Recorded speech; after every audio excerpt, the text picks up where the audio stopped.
behalf of the consumer, on behalf of the defendants out here in this particular instance, as they have already had a pre-motive idea as to what the product is dealing with, as to who they are particularly targeting, what is the prima facie degree of relevance in the present context, what is the mark, and to what product are they applying, what is the share of consumers they are basically targeting. They had a prima facie idea about relevant considerations.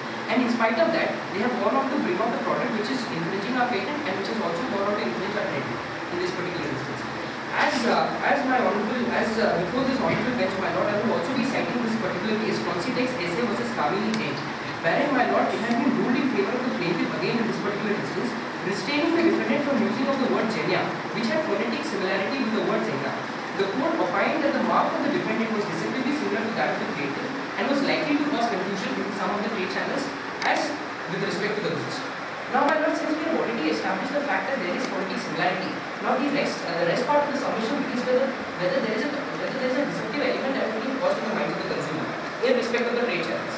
In order to clarify that particular perspective, my lord, we would be qualifying upon the point of test of striking similarity.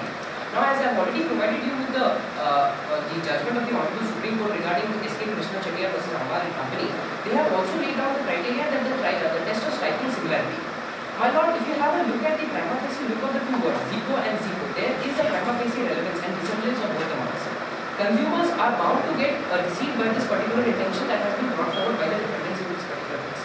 The prima facie intent of the defendants in this particular instance is to create an element of confusion, the likelihood of confusion in the minds of the consumer. And once that is caused, my lord, there is a damage to the goodwill and reputation that is being caused out. Because at the end of the day, we have established our product in the market, we have got indeed good reviews with regards to the market, and the market have approached our product with good hands. Our product is definitely of a good quality and it has established its efficient role in the market as well. Since we are dealing with a product which is utmost necessary. If you agree with us, see, I mean, this product, separator which is being purchased, is not purchased by a common man. Indeed, ma'am. Purchased by sophisticated consumers. Indeed, ma'am.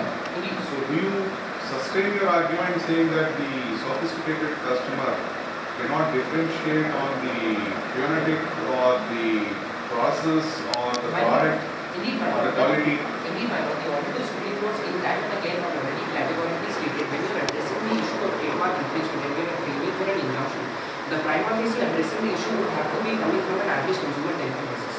We have to target what the average consumer intelligence and reciprocation would be dealing in this particular instance. I completely agree with the fact that sophisticated consumer might be well aware since the price margin is also high. But in this particular instance, we are stressing upon the statutory interpretation under section 29 clause 1 and 29 clause 9, wherein they have actually clearly stated that a prima facie resemblance of the two marks is categorically important in this particular instance because it is a prima facie infringement of our trademark. The sophisticated consumers would, at the end of the day, even with, as I clearly stated, the likelihood of confusion. The likelihood of confusion aspect in this particular instance is already created with the prima facie look of the product. A prima facie look of the mark, Zico and Zico, will already create a likelihood of confusion in the minds of consumers. Similarly, my lord, I would also be providing you with the judgments of Indian Hotel Company Limited and Ashwajit Gar, which basically lays down the principle that has been laid down with respect to deceptive similarity. I am referring to para number 45, my lord, that they have already stated that everything needs to be taken into consideration. The two products, the competing products, the aspect with regards to how to receive the product in terms of both in terms of clears and as well as sounds, as to look into the product just both basically in terms of looks as well as how it receives to be the consumer. In all these aspects, my lord, it is amply clear that it is deceptively similar, it is creating a confusion in the minds of the consumer, and therefore it is infringing our product, it is infringing our trademark rights.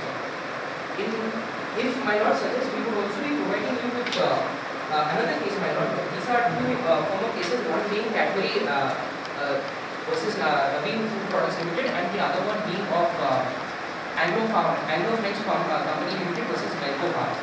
These are the two instances, if you have a look, my lord, the two marks that are basically being concerned of here is Jiva and Siva, spelled J-I-V-A and Z-I-V-A.